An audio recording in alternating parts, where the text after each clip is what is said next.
Wait,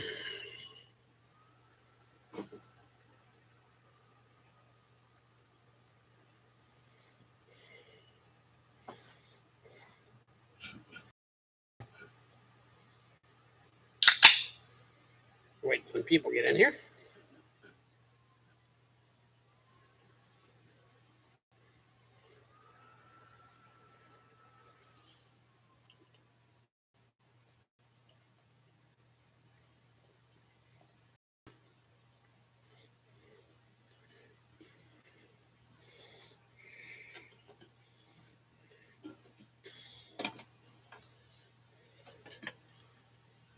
Just sorting stuff on my workbench until some people show up, if anyone does.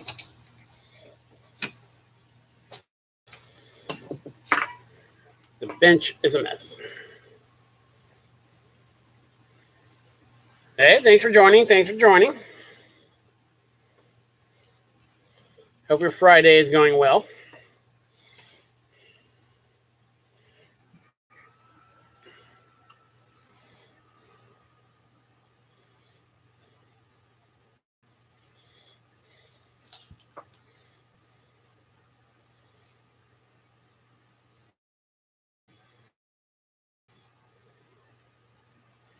I'm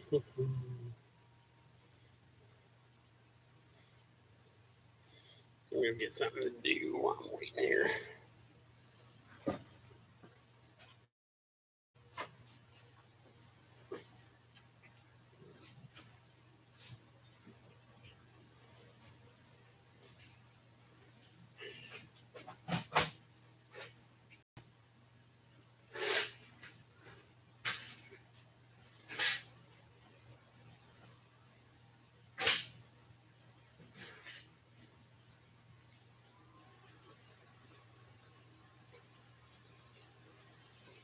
Okay, I'm coming back.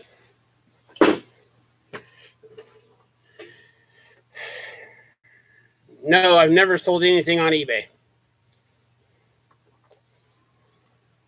I sell stuff on Craigslist sometimes, but that's usually more of a headache than it's worth.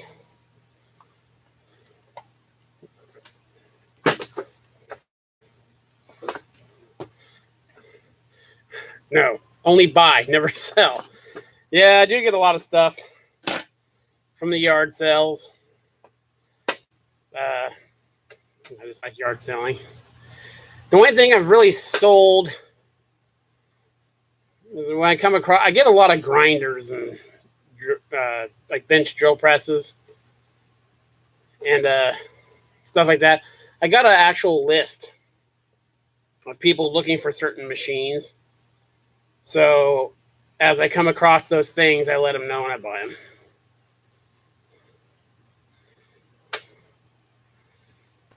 Yeah, I could sell some, the Snap-on stuff on there. I guess part of it is I'm very busy. Besides my day, I basically have 2 full-time jobs.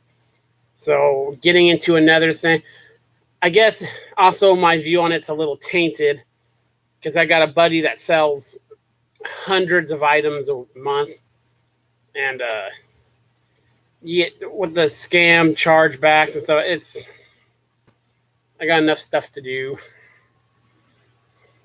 Plus, I buy a lot of stuff, but I give a lot of stuff away. So,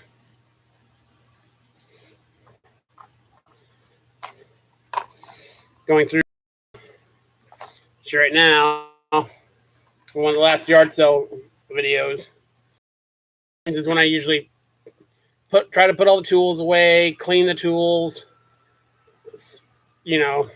process stuff like this, get it to where it's kind of supposed to go, and just do that to kind of relax Friday afternoons.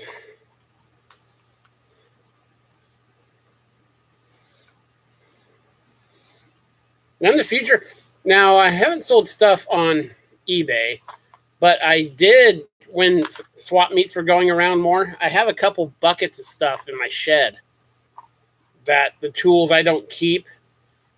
My daughter loves running the table at the swap meets. So there's a 50-cent bucket and a $1 bucket and a $2 bucket. And I just set that out, and she sells some of the tools out of there.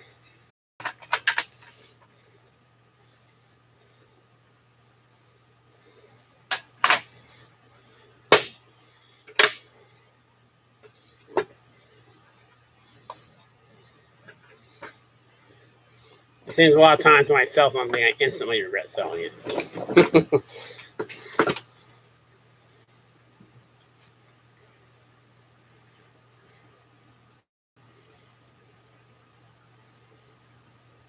Andrew, thanks for joining us.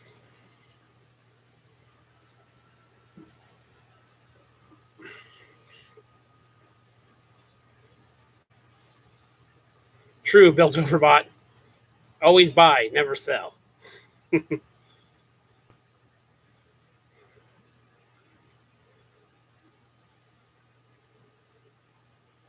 Plus, if I end up getting enough random Snap-on stuff from my yard sales, people will think I'm cool, just like all the other big mechanics. So.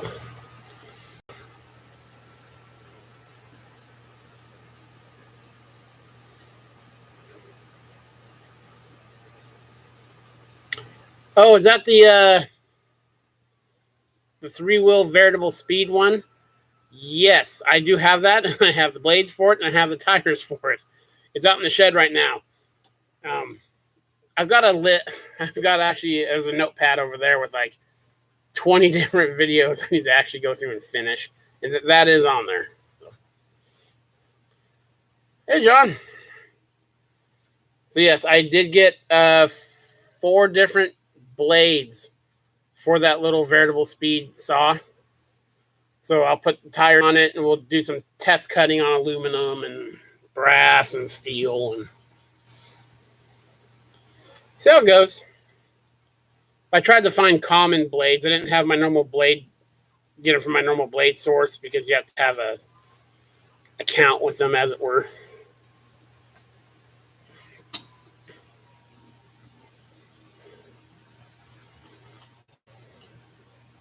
So yeah, that will be coming very soon.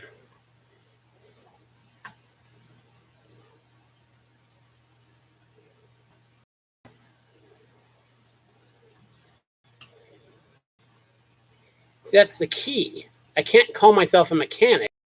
Tools. I'm just a dude right now.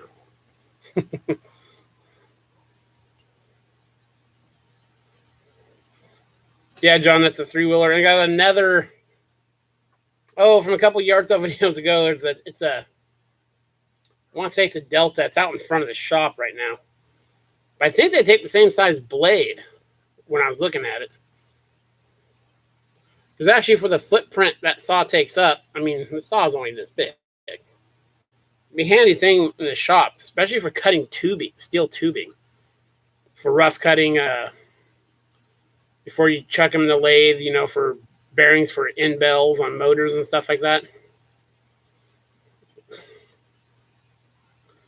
I can use it for that, I will. So I do a lot of end bells.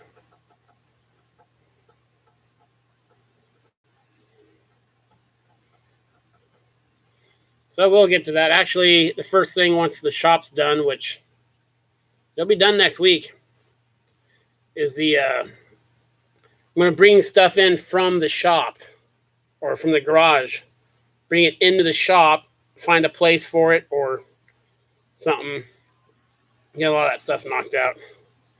I can't even really walk in my shed right now.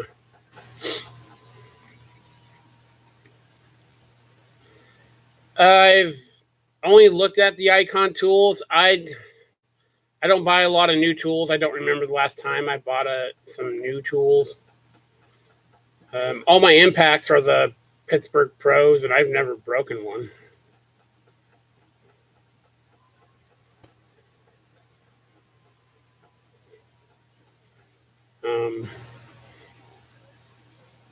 Yeah, I don't remember the last time I purchased a new tool. Oh, I got a Harbor Freight 1/2-inch breaker bar, like the 36-inch one, a couple weeks ago. Because I lent mine out, and I do not remember who I lent it to, and they have obviously not been forthcoming with returning it. So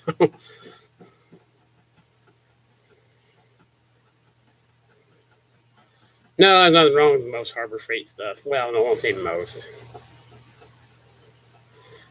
If you want to get a good laugh, I do this at night sometimes before I go to bed, because I read the reviews on some of the Harbor Freight's websites, especially for like the greenhouses stuff. And my brother worked there in the late '90s, early 2000s when all the power tools were orange, and the stuff he used to tell me a lot, and I've experienced it. You plug the drill in and it's on as soon as you plug it in, stuff like that. They've come a long way from that time period.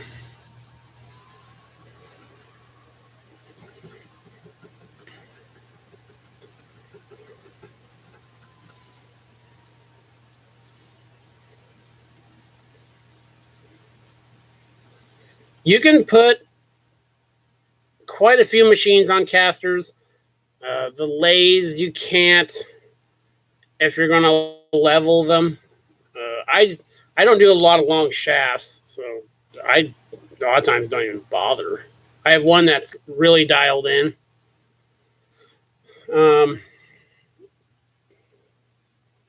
the milling machines I could probably put on casters, no problem. The casters, all the drill presses are going to be on.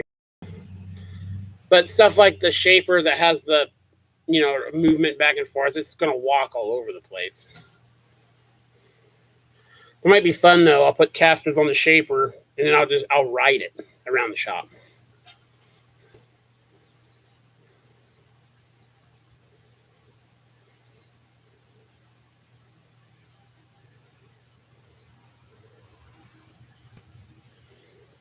And then especially grinders, you'll be as you push into it, it'll be walking away from you. Actually, the big grinder is going to get 4 casters and it's going to get locking casters on the front. Because I'm going to push that thing outside whenever I use it. It makes a mess. It blows everything. The big 24-inch wheel grinder, it blows everything straight on the floor and just becomes a cloud. When I use it in front of the door with a fan blowing behind me. So.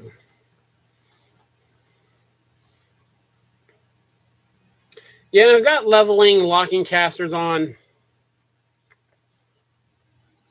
With the lathe I got this last weekend, I got just because it's old heavy duty American made.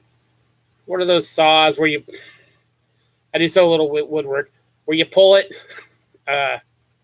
radial arm saw. I got a really nice old Milwaukee Delta out there, and it has those casters on its base.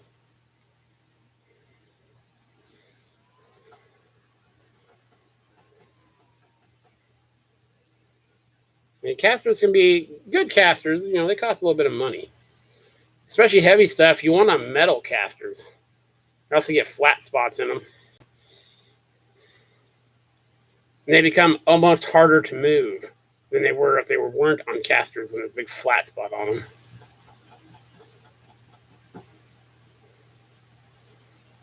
And the problem with metal casters is the tiniest thing on your floor stops it from moving.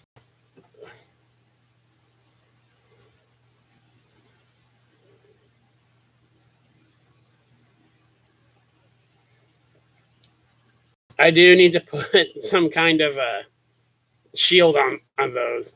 The grinder is spooky enough to use when the best of times.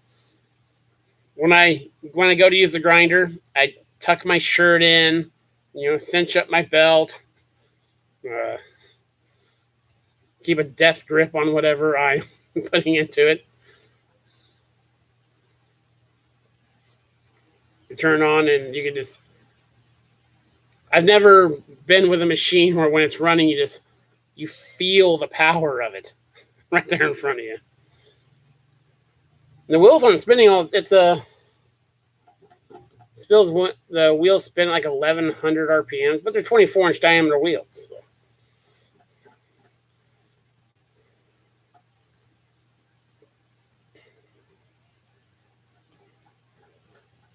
First couple times I turned it on with a broomstick. Stay away from it.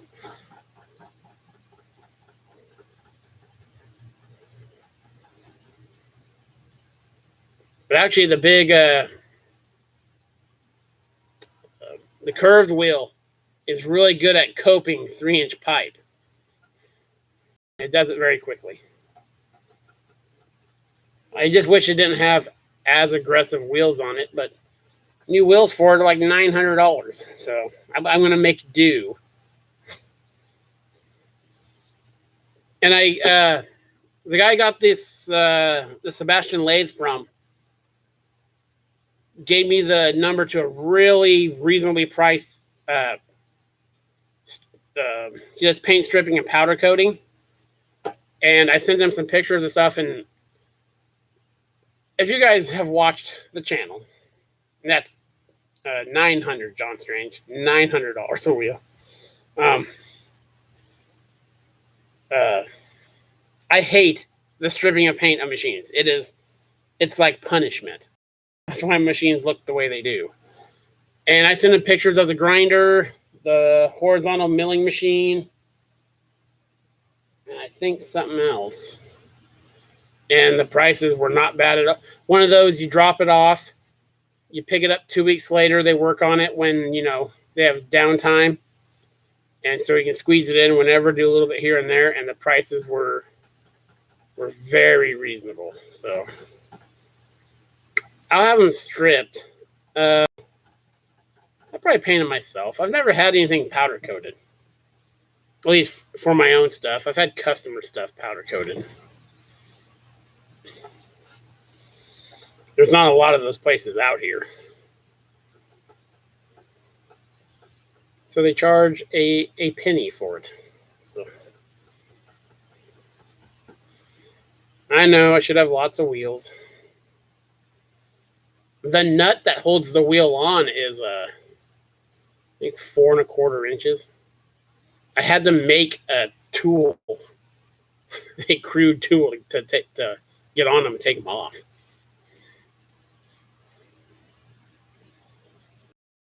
And my rotary phase converter, it's a 15 horse. It's a 10 horse motor on the grinder. It will start. You can tell it doesn't like it. But if you just give it they have so much momentum. When I grab it on there and spin it just a little bit to cut down the inrush, it really helps.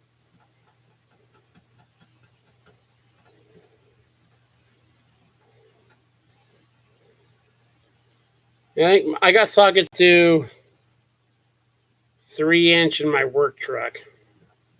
So I do work on tractors and stuff. I don't have many big ones. I got a few 3/4 inch drive stuff.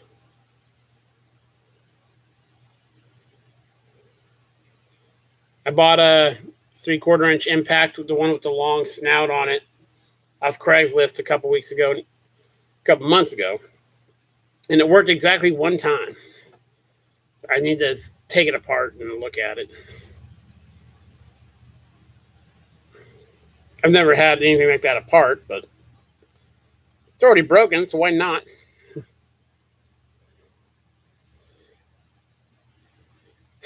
I had a torque multiplier, one of the crank ones. 7-8 years ago, and it grenaded on me. It wasn't an expensive one by any means. It was like $80, $90 if I recall. I got it at the local farm store. It worked okay. I used to have a 2.5 ton military truck. That was my daily driver. And I would always I used to go to auctions at the Army base and buy used tires, and I was cheap, so it's constantly swapping tires out on it. Excuse me. And when I was doing one of those tires for my deuce and a half, it just kind of came hard inside. It's one of those ones that it goes on the bolt and it catches the next bolt, and this had the hand crank on it. It worked okay.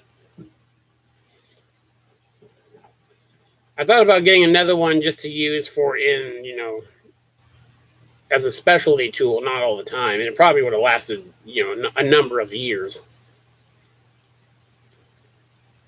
Because it took I had a parts deuce and a half, and the yoke off the transfer case for the PTO, because I put a winch on mine.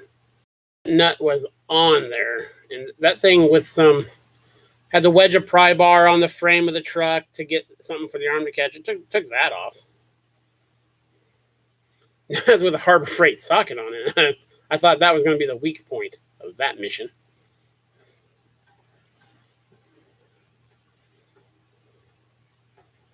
I actually haven't seen them in stores. I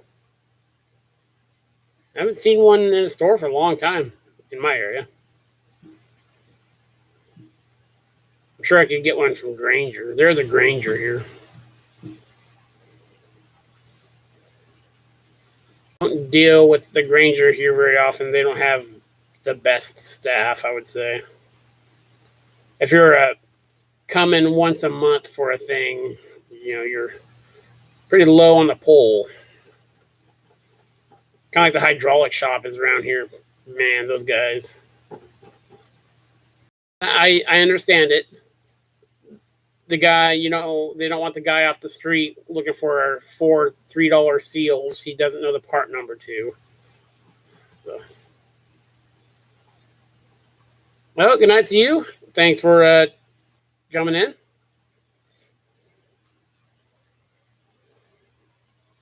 Probably have a few more people here if I actually scheduled it, but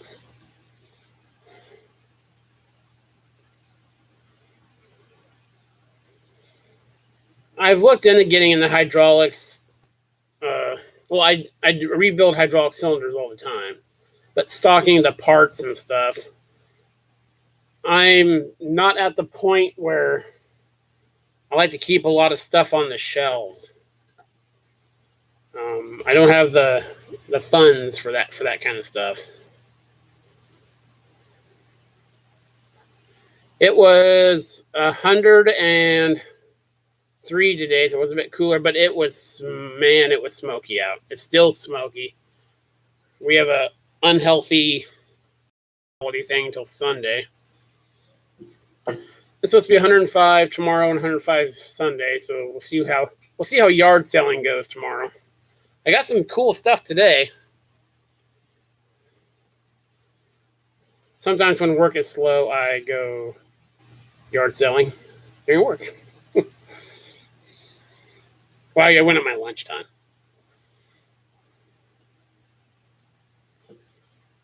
Another good collection of hand tools. I'm going to go. There was an estate sale. So the first day on Fridays, everything's full price. So the prices are a little elevated because on the second day, everything's half price. So I went there to see what was there. I got a few cool things. Then there was another yard sale. I got some adjustable reamers which was a surprise find. So I'm going to go back to the estate sale tomorrow and see what's left. And there'll be a lot more, willing to negotiate the second day. Just so there's a couple vices. Just some smaller 4-inch bench vices and stuff. I don't need 99% of stuff I buy at these yard sales, but there's some interesting things that if they're half price. Another big box of taps and dies. I'm actually trying to sort this one from a couple weeks ago. It doesn't take much to sidetrack me from sorting stuff, putting it away.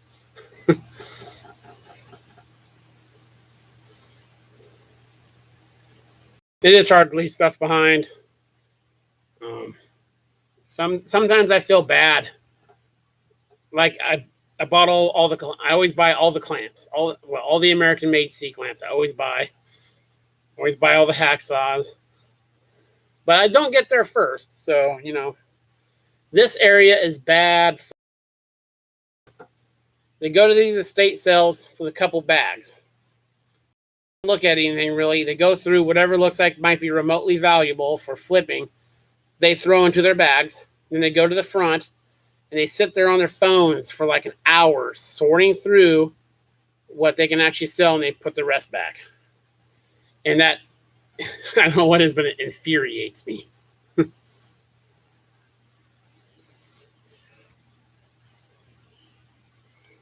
I got my taps are very well sorted, and my basic stuff I use is well sorted. But like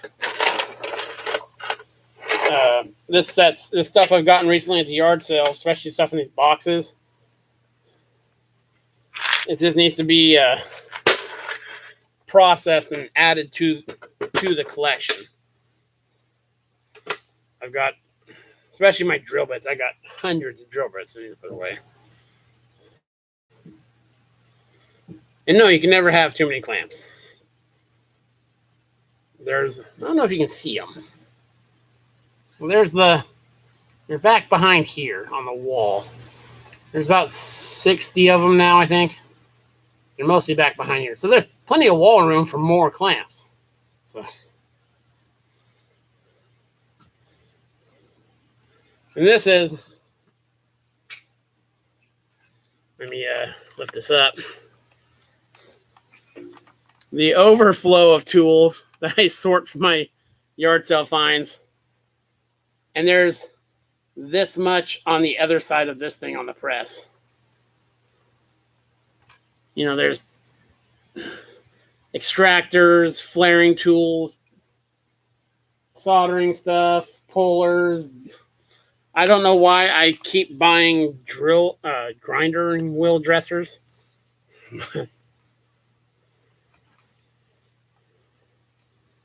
Yeah, I'm going to get one of those shelves. Those, I think Home Depot sells them, those 2,000 pound. Actually, I'm going to go to the scrapyard. They got a bunch of pallet racking in. And find some place to put like a 6 foot wide shelf in here with a couple shelves and put all this stuff on there. Get it off the press.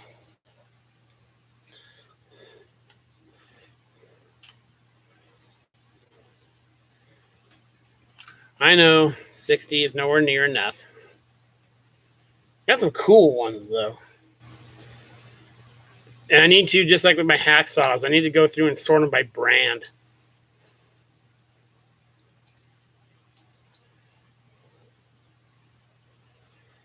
Yeah, it's that is true, John. The thing is, it's getting to the point with these plastic bins where I can almost, like 80% of the stuff I bring to sell videos, I can sort away, which is awesome.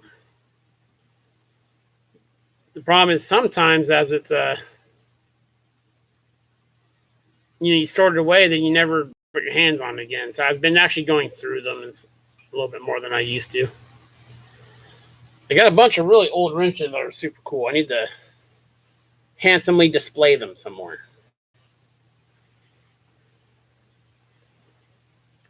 Yeah, though I think it's the same rack from Home Depot, the 2000 in my shed. I have a lot of electric motors on it. And then actually my shed is on blocks because it's in a utility easement, so it can't be permanently mounted. When I was cleaning out the shop here, I didn't think nothing of it. I put all the electrical motors from here and in the garage or the shed all on one side. And when I was done, the door wouldn't shut because there was so much weight on one side of it. And it's a big shed. It's probably 15 feet tall. It's 12 foot wide by 15 deep or something. And it had tweaked it enough that the door wouldn't shut. So I had to do some rearranging. That's one thing I've been better about buying lately is electrical motors. I have so many electric motors. A lot of them are fractional horsepower. I need to. Got a bunch of. The thing is, they're so cheap around here. Up to a 3-horse, 3-phase motor is $5 at an auction.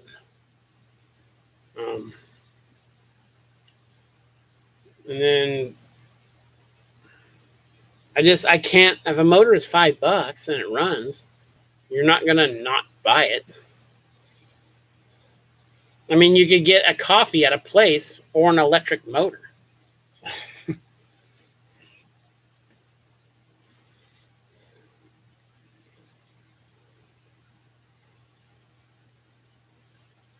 I got a huge bin of pulleys I need to sort on the wall somehow too.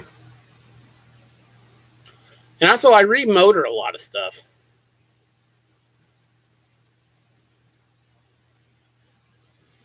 Like if something is belt driven and has a 1 horse or 2 horse 3 phase motor, I'll put a 2 horse 220 motor.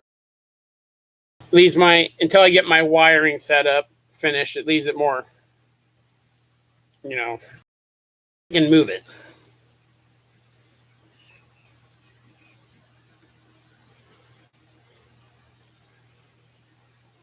Yeah, I always get pulleys because it kind of seems no matter how many you have, you never have the one that you need. It's always an inch too big, an inch too small, shaft an eighth too big.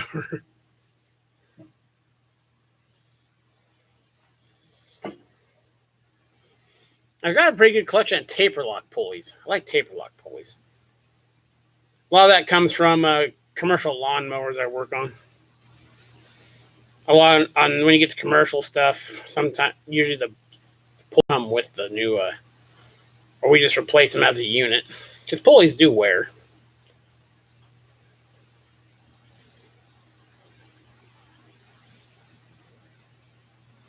And I've never used them, and I don't know when I would, but I have a bunch of chain sprockets too. For like some of it's big chain. I've got a box full of that, and of course I have grand ideas of. Well, I was going to make a 100-ton press behind me for raising the table. I haven't hooked it up, but you see these cables right here. It has a cable system. I was going to change that to chain for some reason. I got a bunch of them, just never do anything with chain.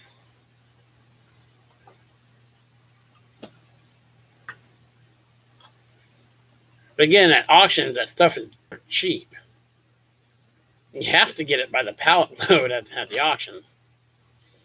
So the auctions here lately there's been nothing. As far as stuff I want. There's one next Sunday that has a whole bunch. They're selling lots of 10 hacksaws. A bunch of those, same place I got the brass hammers I have. And really not too much else. But it's got a lot of hand tools, so if prices are right.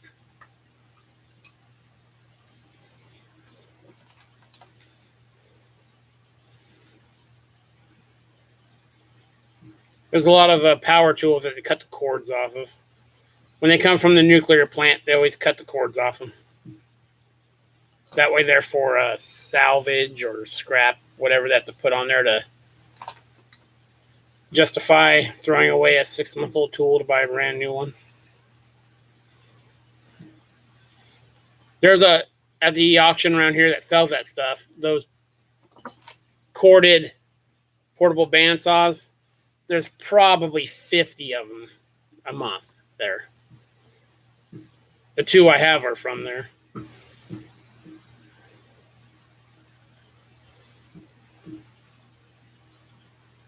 Yeah, that nuclear plant we have it. There's so much stuff. Probably 2 years ago, I know their bidding number, so I can tell what things came from there. I bought a 200 horse Bowdor horizontal motor, still in the packing crate, for $200. I think I sold it for $1,400 because I obviously couldn't power it. And a guy I know that works out there, he's one of their motor guys. He said they bought it as a spare. They already had a spare, so it sat out there, and they just didn't want to find a spot for it, so they auctioned it off. So,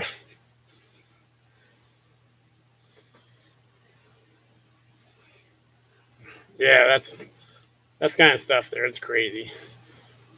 And they also auction off a lot of, not from them, it's from the local hospital. A lot of super weird medical stuff, like uh, centrifuge things. And there was a DNA analyzer there once. And there's always all kinds of stuff like that. And that stuff sells for like $2. What are you gonna do with it?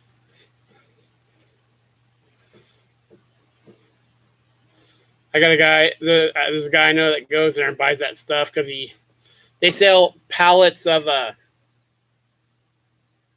don't know, computers, whatever the computer part that has all the stuff in it. That's not the monitor. That thing. They sell them by pallets of 54, and he buys them and he strips them and takes some kind of metal out of them.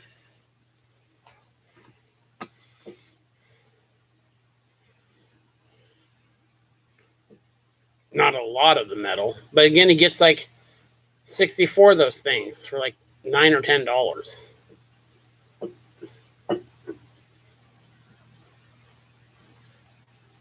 Oh, gold? Oh, I didn't know that stuff was in there.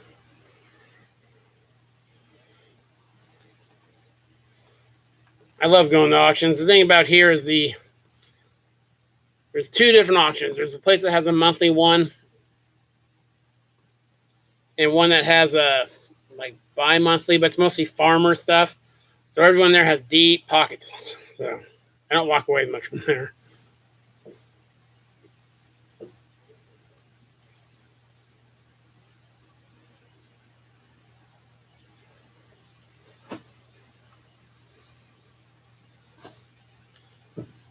Yeah, Chris, there's some of the monthly auction places are very poorly attended sometimes.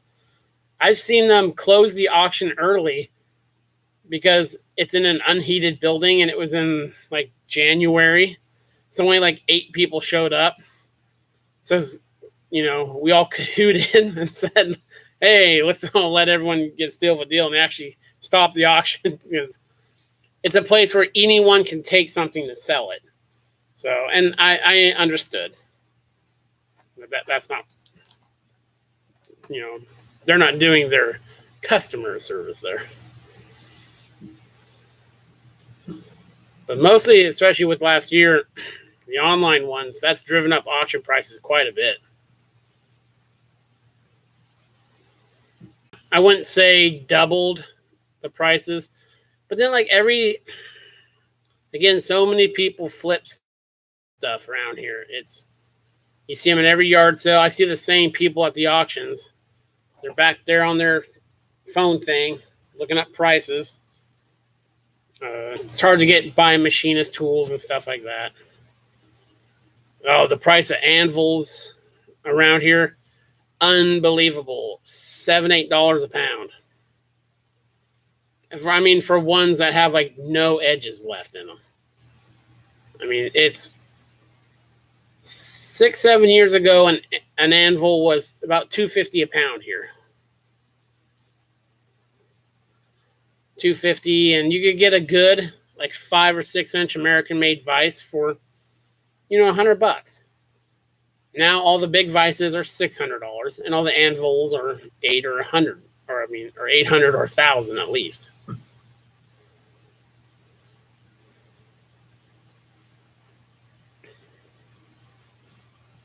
Again, I live on the west side of the country. There's not as much of that stuff out here as there is in other parts. It's the reason you see me buy so many machines. They don't show up here. On Craigslist, I check, the surrounding area. Once every 6 weeks, a lathe shows up. Stuff like that.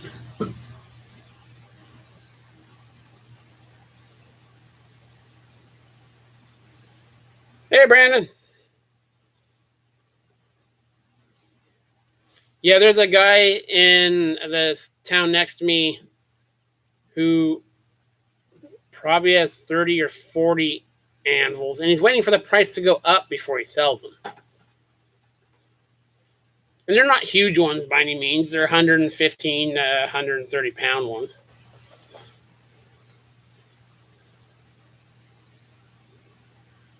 Not that I have a need for an anvil, but it'd be cool to have one. Yeah, the good bench vices around here are crazy. They're $400, $500, $600. Wiltons don't show up very often. When they do, they're $600 for a 4-inch. I got lucky with the few I have.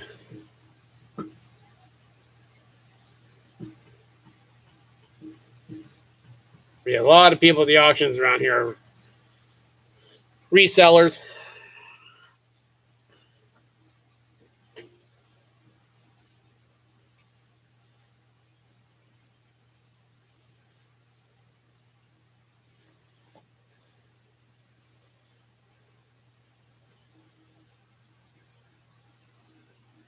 Yeah, the people I know that buy a lot of them around here are old retired people. All the auctions that are online around here, the prices, it doubles the prices of its online as well. Easily doubles them.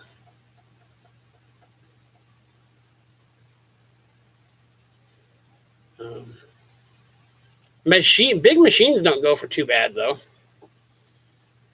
You gotta be careful. There's a machine shop in town that sends stuff to auction, and they, in some way, not usually noticeable, they ruin the machine before you buy it. There was what was it? I think it was a LeBlanc or a Monarch a couple months ago at the auction. Beautiful machine. Paint looked nice. Everything looked fine. On the back way for the saddle, they had taken an angle grinder and ground about very, not super noticeable, but enough, about a 8 to 12-inch long thing on both sides of the V-way, and hit it with a grinder. Because whoever gets that machine would be in competition with them. So.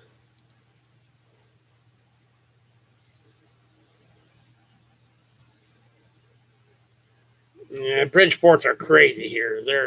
The ones you find here are wore out, absolutely wore out, and they're 35 to $4,000. And people are selling them like, well, it's a Bridgeport. It's wore out.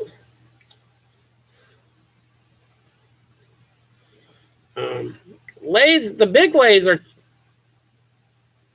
aren't so bad here.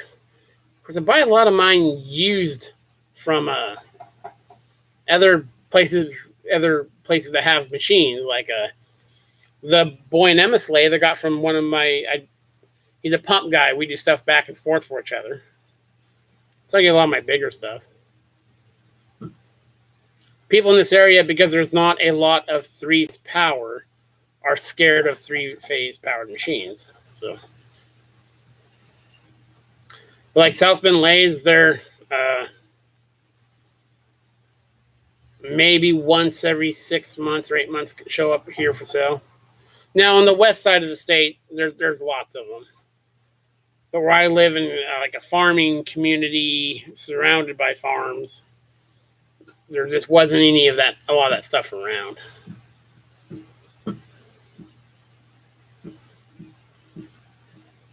Hey, Rail.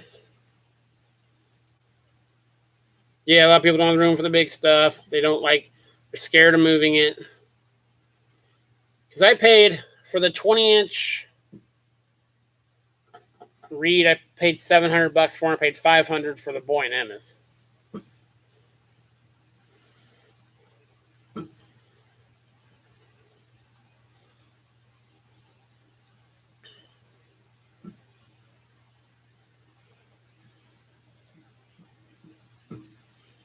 And I've been looking for a metal brake and a shear forever, and they are crazy expensive here. Absolutely crazy. I just want like a 48-inch one, or even a 36 would be fine. But I'd like to get one for not $1,500. And not the Harbor Freight one that someone broke in half, and now they've welded a bunch of stuff to it.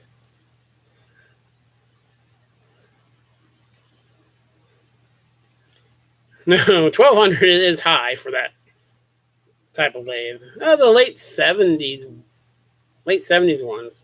I'd probably pay that for that, but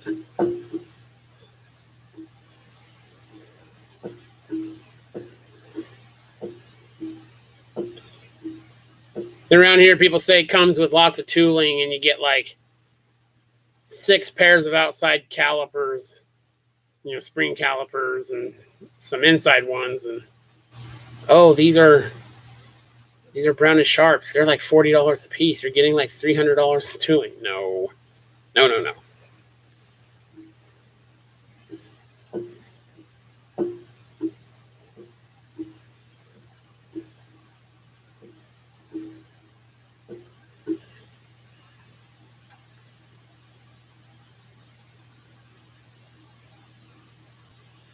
Yep, people can put them in their basements. They can scoot them around their shop with one man.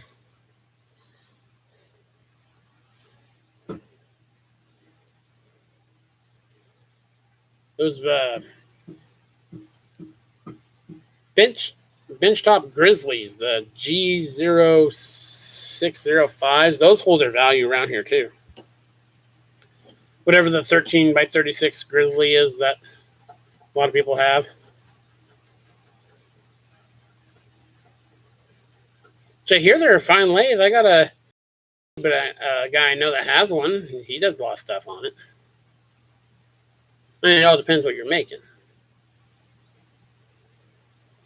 I contemplated getting one 6-7 years ago, just for the bench.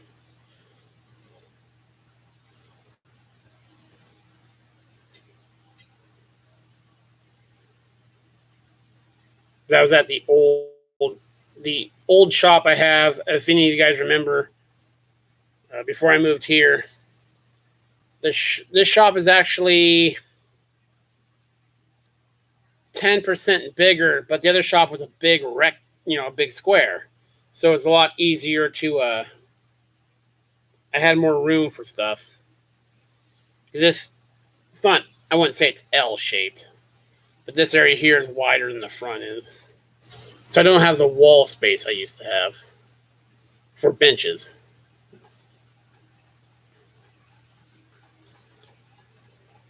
I'm starting to get enough in here. I got the stuff on my back patio, as classy as it is going to look. I'm going to build I got a covered patio with like a recessed can lights and a fan. It's all fancy to do. I'm going to put my band saws out there and a steel rack, maybe a few other things.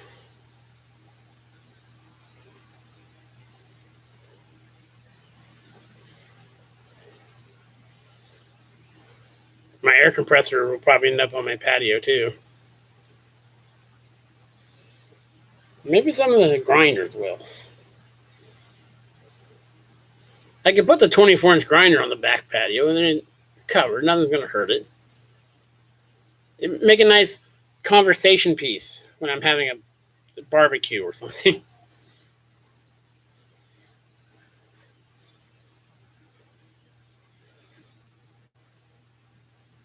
But I am in a residential area, so I try to keep stuff out of the front of my place. I mean, out there, and right now there's that hydraulic crane thing I got like 4 or 5 months ago. That's still out there, and that is probably not the most appealing thing to look at. Thankfully, like the guy across the street does not care. Could not care less what I have. He's like, as long as you don't make noise past 10 o'clock at night, I don't care what you do. But I do try to keep the front of my house, not looking bad. So I'll put stuff on my back porch. The weld positioner. I'm probably going to order the VFD and get it going and then sell it. Or I might put it on the back porch. I have not decided about that thing yet. I don't do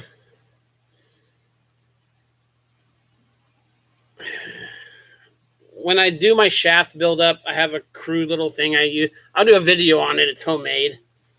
It's basically a rubber drive wheel that I put on the rotors to turn them for a shaft buildup. I do like that weld positioner, and it's heavy duty. When you bolt it to the floor in the horizontal position, it's rated at 1,000 pounds, which is far more than I'd ever put on it. And then I actually got a chuck for it. It's out in the shed, a 3-jaw chuck for clamping stuff into it. So I haven't decided yet. Once I get the shapers or the bandsaw and a couple drill presses moved, if I can tuck it somewhere, I probably will. But it's one of those things that needs to be, because most of the time I would use it would be in the horizontal position. So it kind of needs to be bolted to the floor. And actually, where I parked my backup vehicle, I could bolt it into most of my driveway is asphalt, but there's a concrete pad in front of, there's a 1-car garage built onto my house too. That's actually my bedroom. I could bolt it to my driveway in front of my backup vehicle, because then it'd always be hidden, and then it'd be sturdy. Because I like to do my welding outside if at all possible, because my shop is attached to my house, and I overly worry about burning my house and my shop. So, plus, I just don't like the mess. I do my grinding outside. I do my painting outside. What little painting I do, I like that stuff outside. So, I might do that. I might put it in my driveway. Then if I ever go to sell the house, that's like a feature. Like, 1-car garage, some odd square foot shop, welding positioner.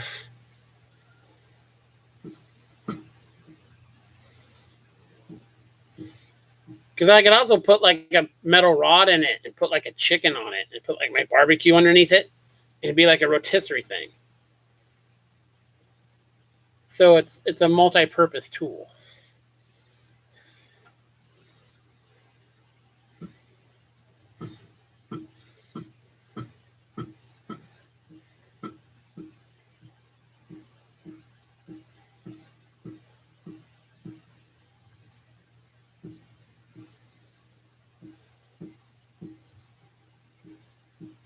Or in the vertical position, I could handsomely display things on it and just rotate slowly for everyone to see.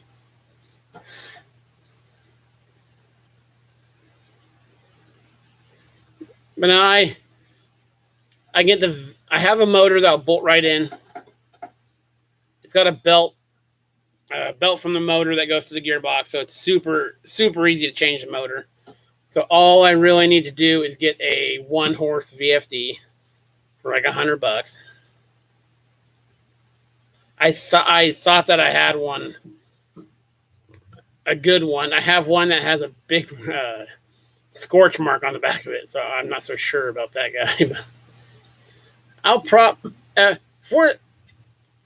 get it going, because if I decide not to keep it, it'll be much easier to sell if it works. So.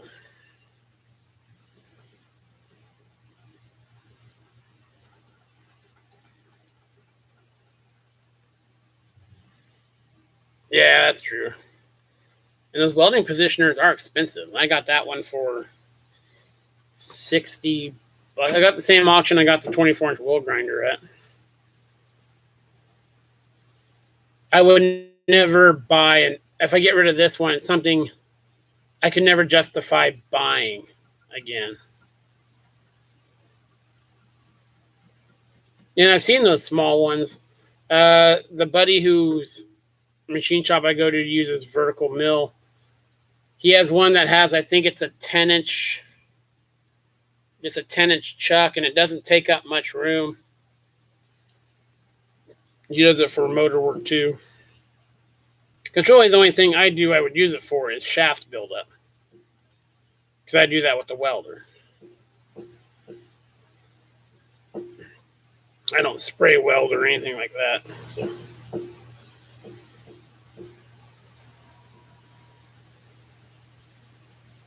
Because I do in the fall and the winter, I do have a lot of electrical motor work and pump work in the off season.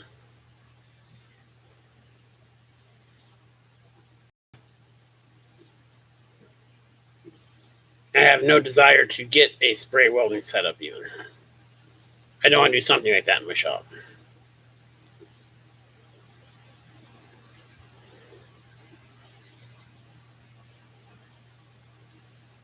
I would like to put this guy outside. And if I was on a couple acre lots or whatever, this would be in my driveway right now. No, it's in here. I love it. It's useful, but it's an awkward thing to find a place for. It's so tall. When you move it, you have to take the safety cage I built on it. Then the head part right there. It's taller than the knees are. So it almost has to be disassembled to move it. So it's probably going to stay there forever.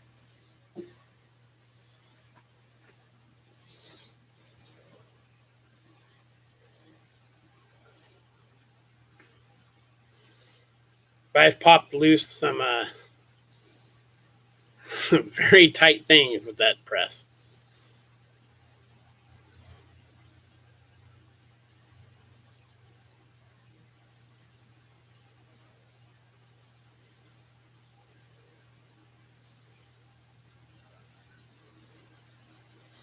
Yeah, and there was a lathe. The guy had a driveline shop, and he did all his welding on the lathe.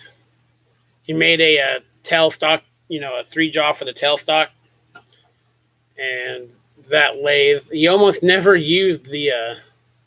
He had a rotating stand he put on the carriage, but did all his alignment stuff on there and did all his welding on that lathe, and it was a lot of pitting and stuff on it. So I passed on that one. It was rough. Been used as a welding fixture for probably 20 years of daily welding fixture. He said sometimes the slag would build up on the ways, so at the end of the week he'd take his chipping hammer and slide it, knock all the stuff off it. I mean, he was honest, but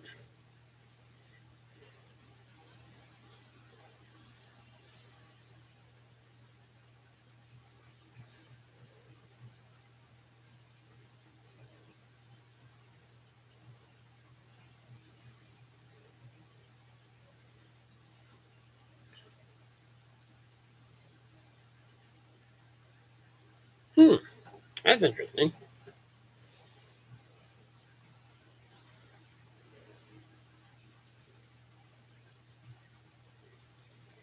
There was a farmer I do work for. He converted I don't know what brand his lathe is, but it had a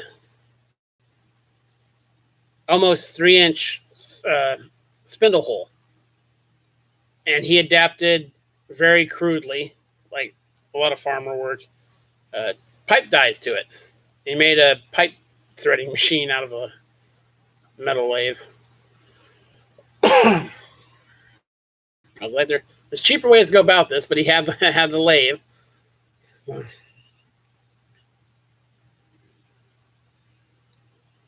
Okay, Brandon, are you doing a live stream tomorrow?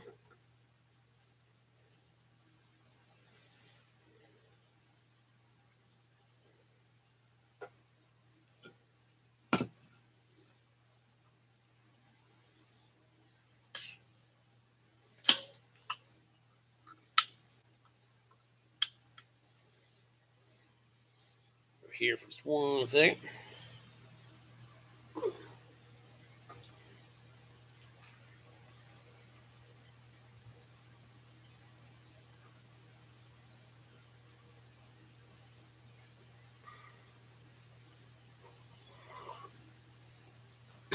Okay, man.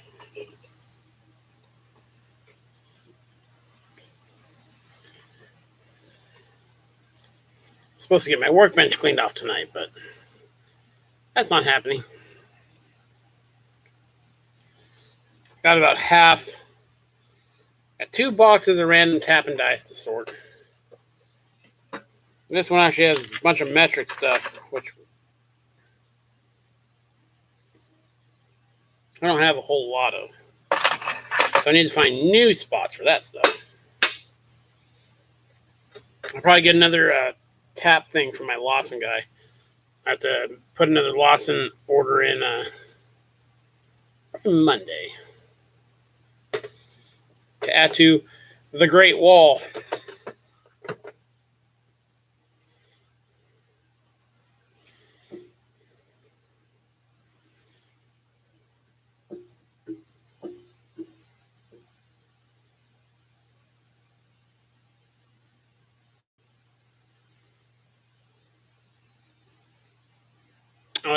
Yeah, if that's something that can be done. I do not know how any of this chat stuff works with links or whatnot.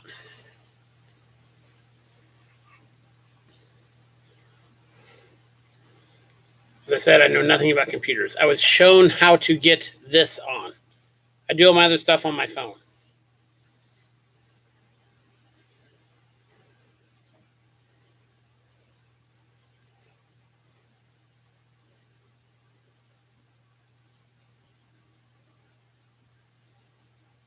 Or you could email me the link. Oh, I'll have the shipping estimate tomorrow for that mill thing. For the mill minus the motor.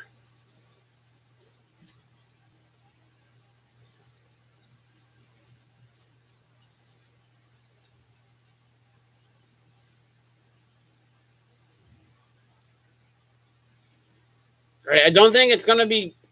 It's not gonna be crazy. Not as much as I thought. So it's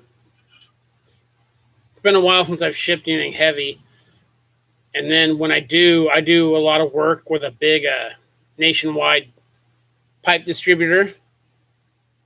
And if you they ship stuff from place to place, and if you don't care how long it gets there, I sent stuff through them. So yeah, it wasn't as bad as from what the person was telling me. It shouldn't be as much as I thought it was going to be. So the motor is pretty heavy, but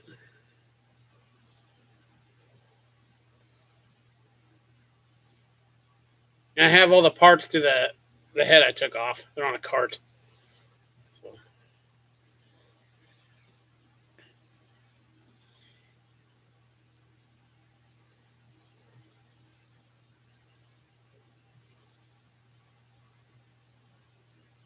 how's the property coming there, Rail?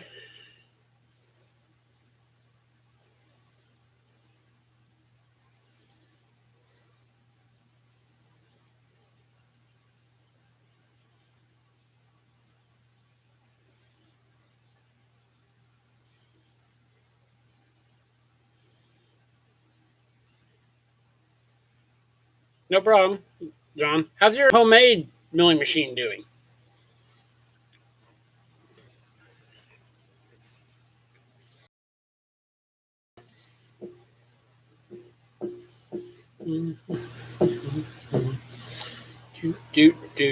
Sorting stuff I don't want to mess with.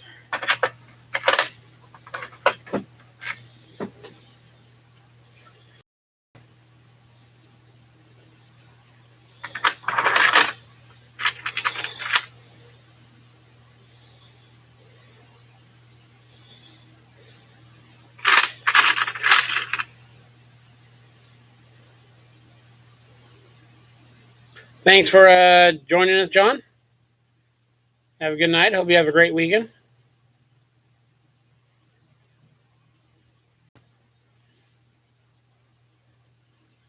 Very cool. Real. A car lift would be nice.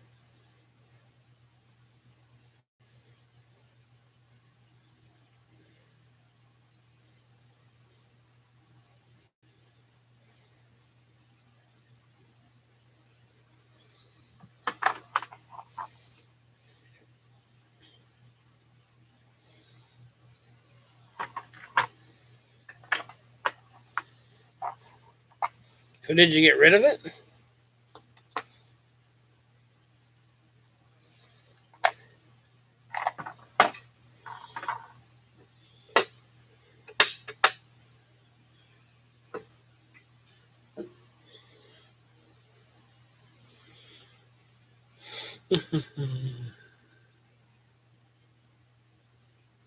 Uh-huh.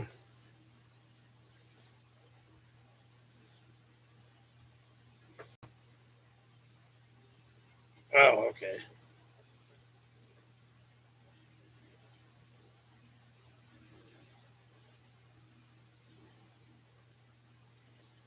I don't know if I missed it in a video. Rail, did what of your machines did you keep and take with you?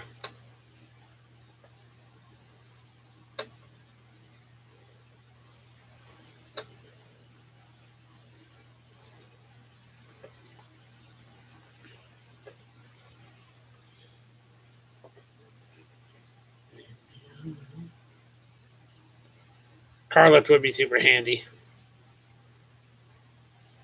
It's kind of one of the main reasons I got this place is the guy who sold it was needed to put a car lift in and didn't have room. I see them for selling Craigslist for like $1,400 for the two posters that are all disassembled, and I don't know if I want to be under something like that.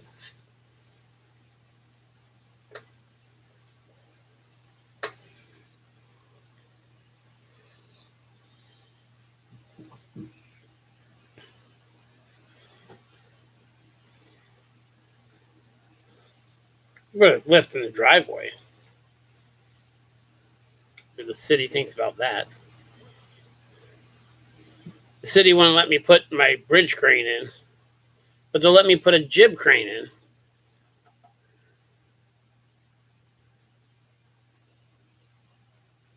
Oh, okay. Because the bridge crane was a structure. So,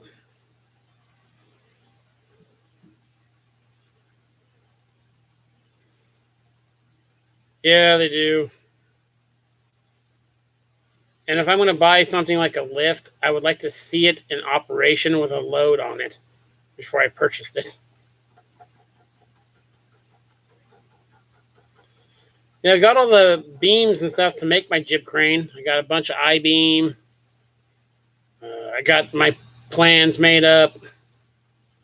I've been hoarding broken concrete from street jobs we do at work so I can do, pour in new concrete and throw a bunch of that stuff in there, pour a new one in. That might be a winter project. And when I put it in, I'm going to go across the street and take a picture of it.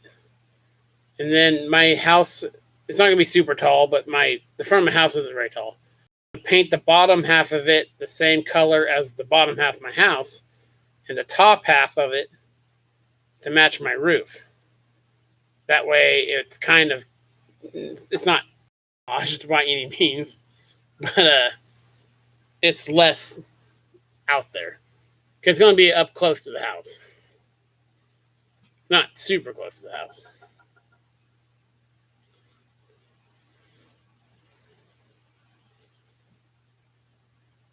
Yeah, sorry, he's talking about that. That's one of his videos I actually watched lately. I don't watch a lot of his videos.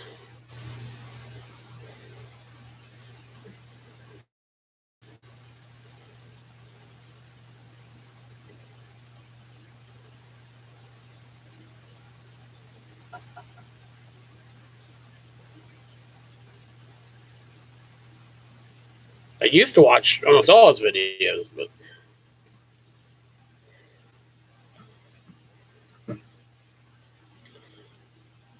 I like to have a jib crane in the shop, but my thing's not tall enough. That rolling gantry crane, there's not stuff on the floor blocking blocking the wheels. That is super handy.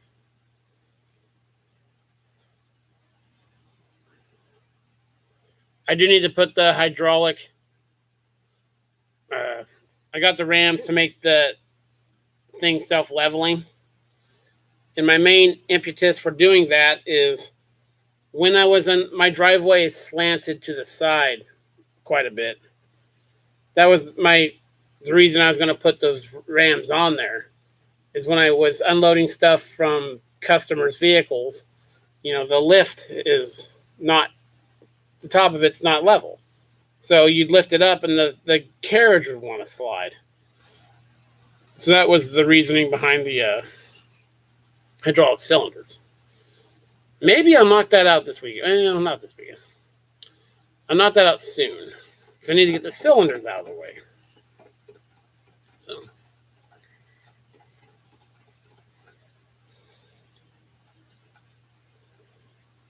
It's supposed to be cooler out next week too, just in the high 90s, low 90s. So when I get home after working 12 hours out and I get home and the shop's 105, I'm real motivated to do a bunch of cutting and welding and stuff like that. So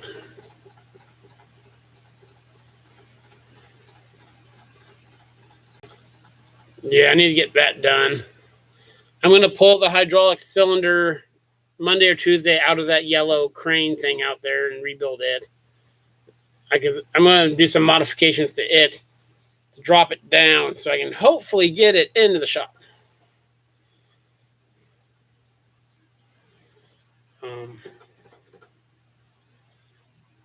I got the hydraulic wheel motor I'm going to rebuild tomorrow, besides the yard sale video.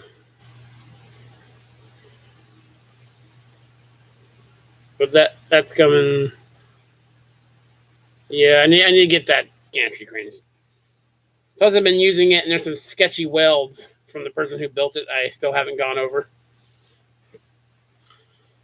Oh, it was terribly smoky here the last 2 days. It's supposed to get worse tomorrow.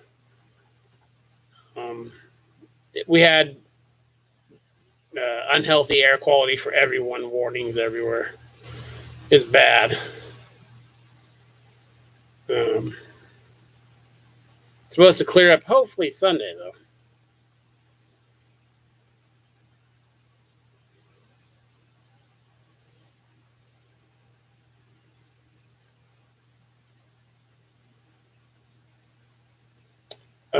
From what bandsaw?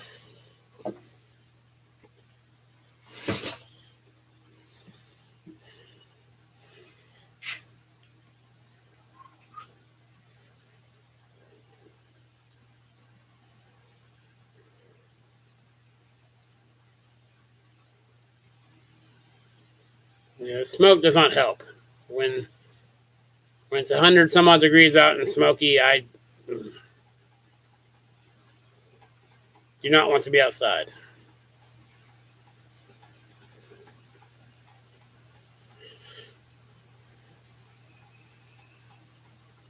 But this heat we've had, man, it's kept me busy in pumps. People are watering 24 hours a day. Oh, the hydraulic motor I'm doing is for. I took that motor apart. Was it a week ago or 2 weeks ago for that commercial lawnmower? If I can find it. Oh, it's over there. The seal finally came in. The seal was supposed to be 3 days out, and it took it, I think, 14 days.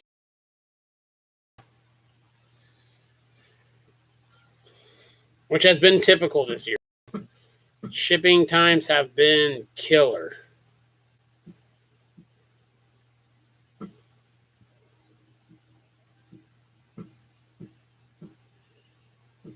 I'm waiting on parts for 3 other jobs right now, too.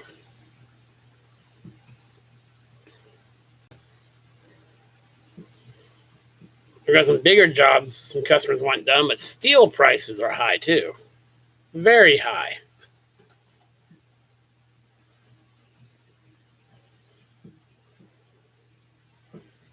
I got a couple hay forks to make for a guy, but they're not rushed, so he wants to wait till steel comes down. Because we always make the frames for him out of 2-inch quarter wall tubing, steel square tubing.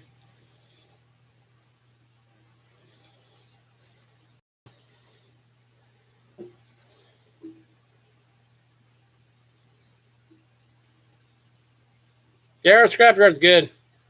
They sell, new metal. You can limitedly exchange gas bottles there. They're good about setting stuff aside for a month or so. I'll try to get pictures of it. There has been a metal shear there. I think it's rated for, it's over 3/8 in weight. The thing is probably 16 feet wide and probably 10 foot tall. It's super cool. Way too big. Obviously, I wouldn't even consider bringing that here, but it's cool to look at.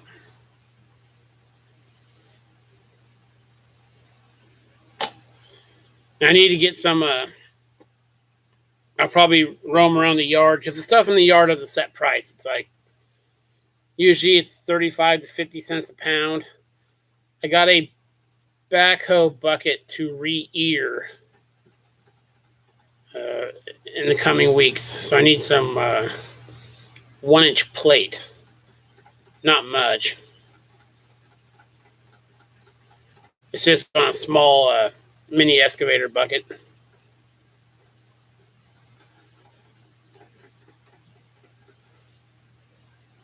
I'm bummed I missed that shaper.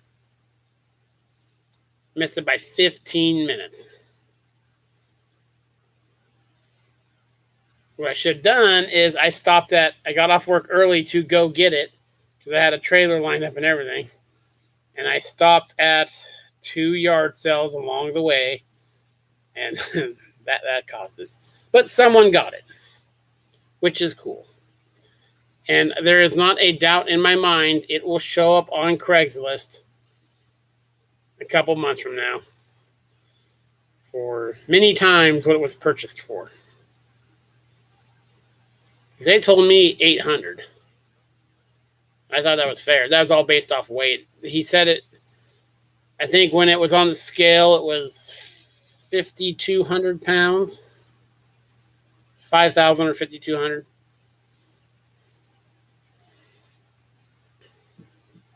So I was also bummed the guy who got it took the tailstock off that junk lathe that was there. Because that other lathe was a 14-inch, like my other Reed Prentice. So I could have used the top half of the tailstock and made a new base for it. So I was like, okay, I missed the shaper. Okay, I'm going to get that tailstock then. I walk over to the lathe, tailstock's gone.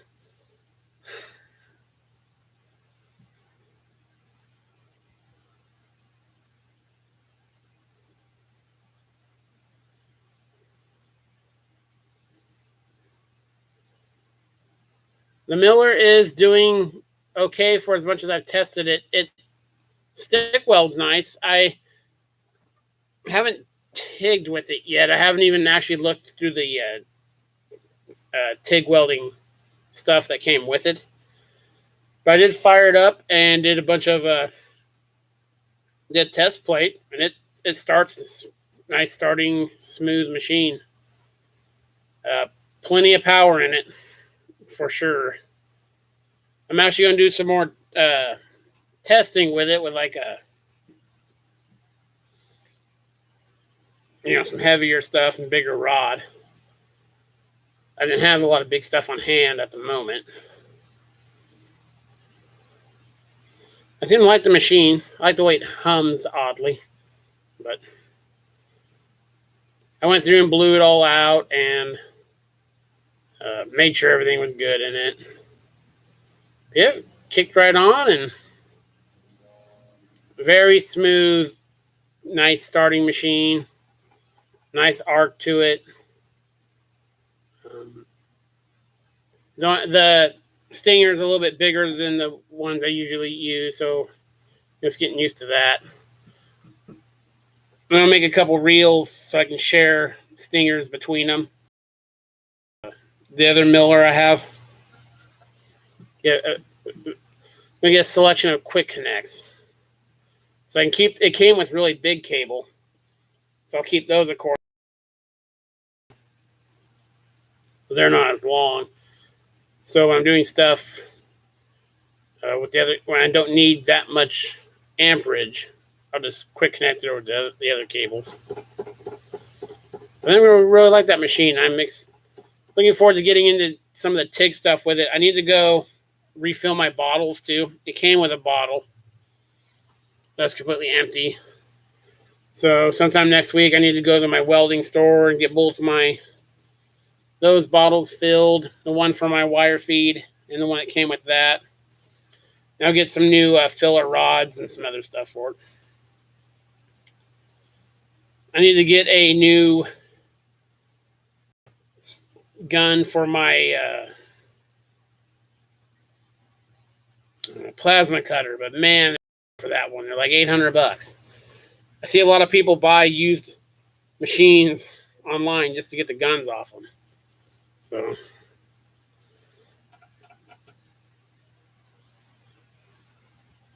yep, it's an Ideal Arc, I believe that's what it's called. And I love that machine. I love that.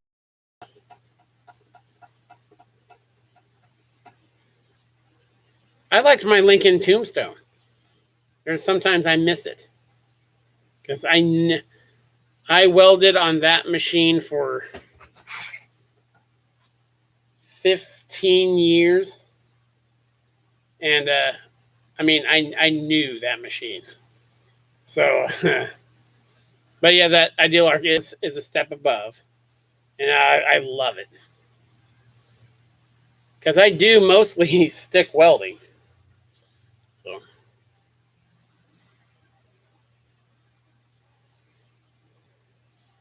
Excuse me for 1 second here.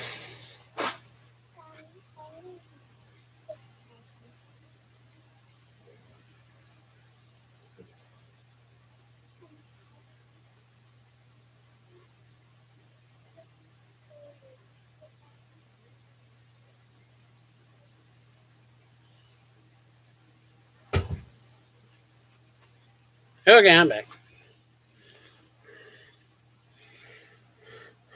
We'll keep at this for about another 8-10 minutes, and I gotta go.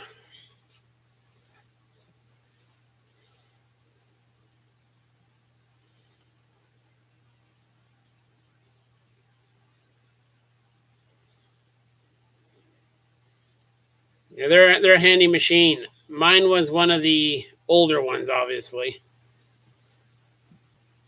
Uh, One of the copper wound ones.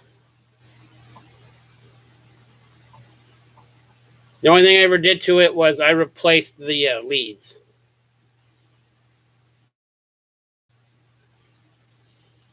Oh, and mine at one point caught fire, and it wouldn't. The two lowest heat settings didn't work anymore. That's fine because it was like 30 to 45 or something like that. They don't go for too much around here. They go for about $100. You find them bungee corded to hand trucks a lot around here.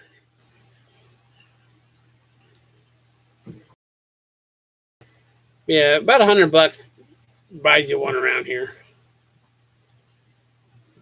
I have out in my garage one of those really old Craftsman, the one where to pick your voltage, you unplug the thing, and it's got like 16 different plugins, and you just swap it over. Those you can find super cheap around here. I think I paid like $30 for it, and it welds. It welds fine. It came with some ridiculously thin leads for the alleged 200 amps that it's capable. The amp settings on it seem to be a little cold or over exaggerated, like when it's set for 95 or 100 amp.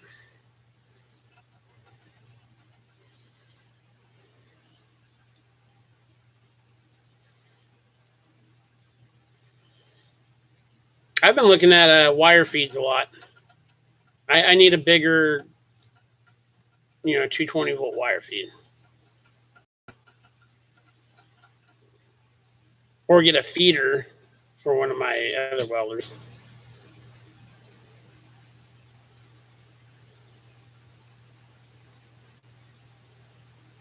Stuff like that doesn't show up used here very often. There's all kinds of, at the one big farm auction, there's always all kinds of, and everyone says don't buy them because they all need boards. The boards are always out on them. I like transformed machines. They're solid, they're rugged. There's like nothing to the thing.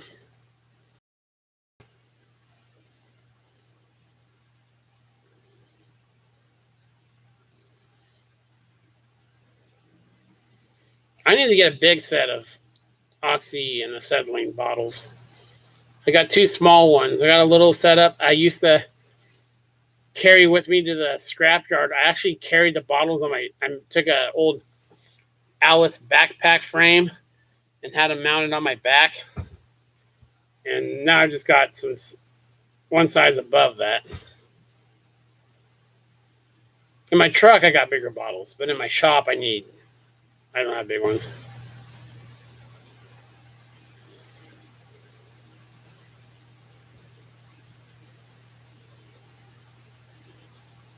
And it will be Sunday. I'm going to go get my old gas-powered Lincoln welder.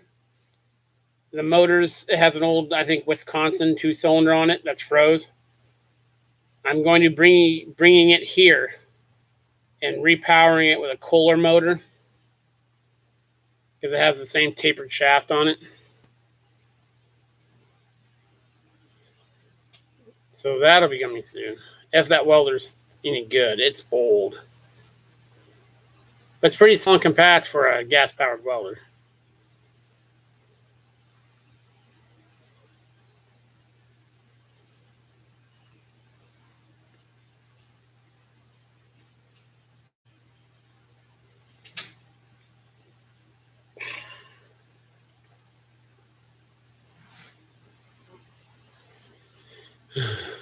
Okay, guys. Well, I think I'm going to wrap it up. Besides yard selling, I got a few jobs that I get done tomorrow, and so I think I'm going to head in and relax. So, thanks for joining, everyone who joined.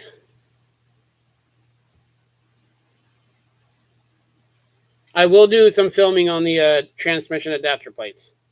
I just won't be giving specifics as to what it's for and general dimensions. But I will film that.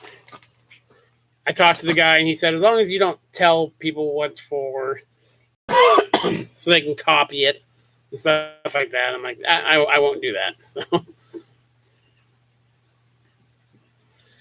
So yeah, thanks you guys for joining. Hope you guys have a great weekend. Yard sale video out tomorrow and another video and probably one Sunday. Thanks for joining along for this little session today. This is Adam, the Small Town Machine Shop. Please comment, like, and subscribe, and thanks for watching.